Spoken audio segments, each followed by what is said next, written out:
So when I bought my Dodge Challenger, I thought I found the perfect one. It was clean, it looked well maintained, it was very well optioned, it was a perfect fit for what I was looking for. Until I went under it.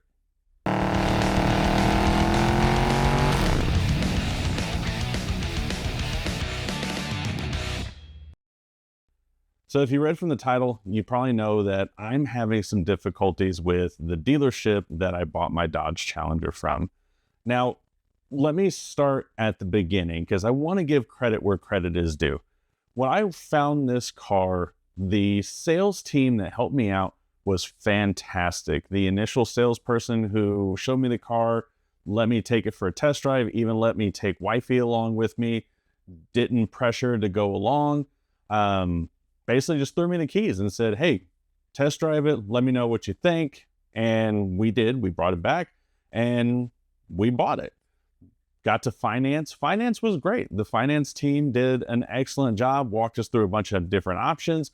They weren't pushy and trying to sell us extra warranties and services that I didn't want. It was overall a great sales experience. But I gotta admit, that's where it stopped. So where did it go wrong? Well, first of all, never buy a car in the rain. That was my first mistake. The day after I bought the car, got it into my garage, got it under the lights, started just doing some cleaning, some nitpicky stuff, really going over the car. First thing I noticed was there are 2 dents on the car, 2 very significant dents on the car. One is on the driver's side fender, front fender, and one is on the passenger front side fender. The one on the driver's side, it's actually kind of hard to tell. You have to see it at the right light to see the actual dent, but it's there. The one on the passenger side is a little bit more obvious. And full disclosure, when I bought this car, there was a minor accident report on the Carfax on the passenger side front. Keep that in mind because this is going to come up later. I called the dealership. I was okay with the dents, but I did want to see if they would be willing to take care of the dents since I did buy the car in the rain, and it was specifically the driver's side dent was not disclosed in the Carfax whatsoever, nor by the dealership themselves. Contacted my sales person. He texted me back and forth a couple of times, sent him pictures of the dent, and even brought the car up there. He took a look at it, got some pictures on his phone, and he said he would contact me back. About a day went by. I got a call back from him. He said, hey, unfortunately, my manager is not willing to fix the dents. Or specifically what he said is my manager is not willing to put more money into this deal than what he already has. Now, just a couple of things to keep in mind. Here are some facts. First of all, I'm not going to disclose how much I paid for this car, but I felt like it was a pretty good deal. What I will disclose is that I did not haggle or try to get a lower price than what was advertised online. So just throwing it out there. So in my mind, the dealership didn't really have money invested into this deal. So that comment that the manager said he didn't want to put more money into the deal didn't really make sense to me. So what I was told was that they are not going to fix the dents, which, I mean, I sucked it up. I ate it. It is what it is. You buy a used car. Things like that are bound to be on there. It is a used car. It did have 21,000 miles when I bought it. So it has been around for a while and has been driven. So there are to be some things like that. It is what it is. I didn't catch it when I went and picked up the car. I should have caught it. And if it's something that I really wanted it taken care of, I should have had the dealer add in that they were going to take care of it at the time. What I was told was if I really wanted to, I could use the PDR warranty that I did buy when I bought the car and have them basically take care of the dents. I have since spoken to a couple of people, and the dents that are on there, because of where they're located on the body line, may not necessarily be a PDR fix. I am going to go through the motion and try to have the PDR warranty take care of it. But in my mind, and again, nothing, this is just my opinion. This just seems like a way that the dealership could possibly just taking advantage of the fact that I did buy the PDR warranty and did not want to pay for that repair when I could just go have the warranty do it and then it's no sweat off their brow. That is what it is. So whatever, let's move past the dents. Now here's where things got a little hairy. So about a week after I bought the car, I did what I normally do and I set it up and did some maintenance. Always, when I buy a new car, I try to, within the first couple of weeks, change the oil, even if the sticker says it's already been changed, replace the air filter, cabin filter, check brakes, stuff like that. While I was under the car, changing and dropping the oil, I noticed that on the frame itself, there are a couple of dents that looks like the car may have went over a curb or ran over something and ended up denting the frame itself.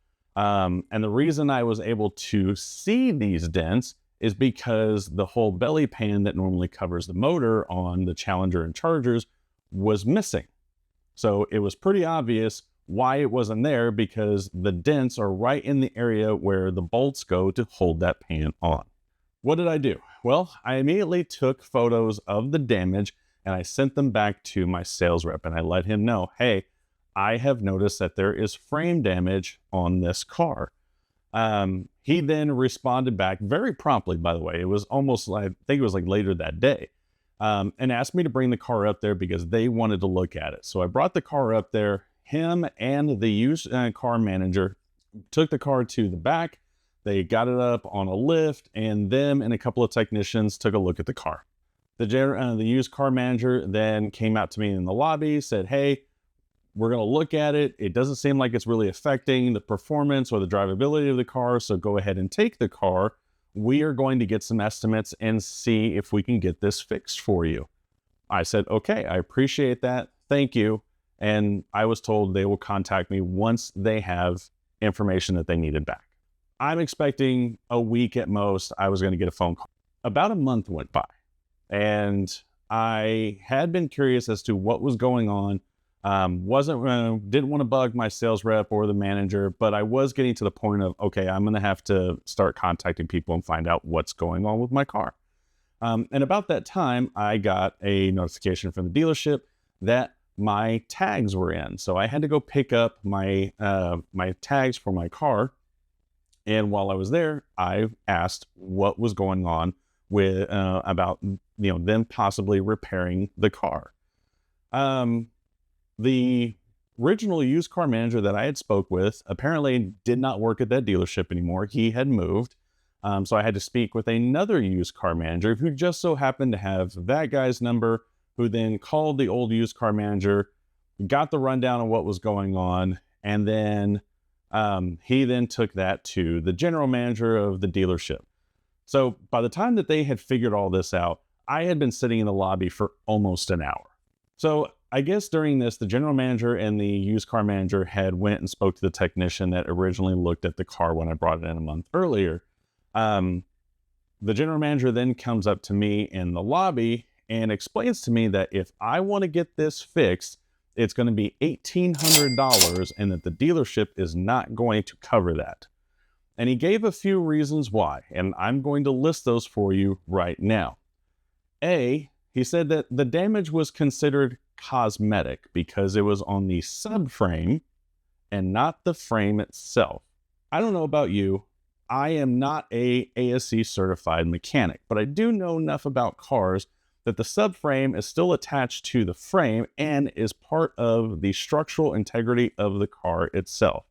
Granted, and keep in mind, like I said earlier, these dents are they're not huge, but they are dents on the frame. And all I was asking for was, hey, can you please get in, please fix this? This was obviously done before I bought the car.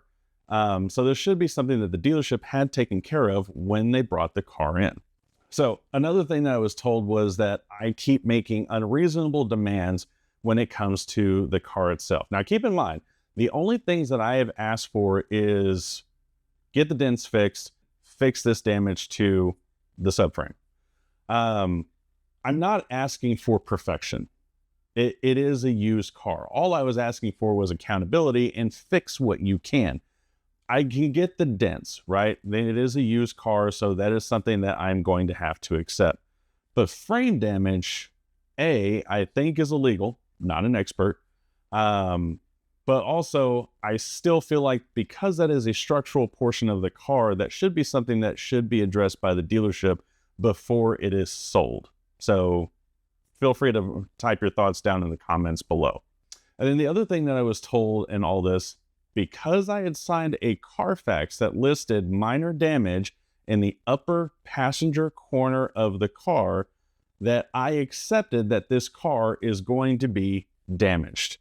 You probably can't tell from the pictures that I posted up here. The damage is actually on the driver's side of the subframe. So it's kind of hard for me to believe that a minor accident on the passenger side front of the car caused subframe damage on the driver's side bottom portion of the car, and also caused a dent on the driver's side of the car. So what is the key takeaway of saying this and making this video? Ultimately, I would just like for other people to learn from my mistakes. Now, normally when I go buy a used car or even a new car, I try to fine-tooth comb it as much as I can. Did I have my blinders on because I was really excited about this purchase? And also, like I said, it was raining when I bought the car, so I didn't really feel like crawling around on the floor or on the ground while it was wet. So there were some factors there that kept me from doing what I normally do when I purchase a vehicle. So after hearing all of that, you're probably wondering, who is the dealership? And I've made the choice that I'm not going to say who the dealership is. It's not beneficial for either party, and it's not going to help anything.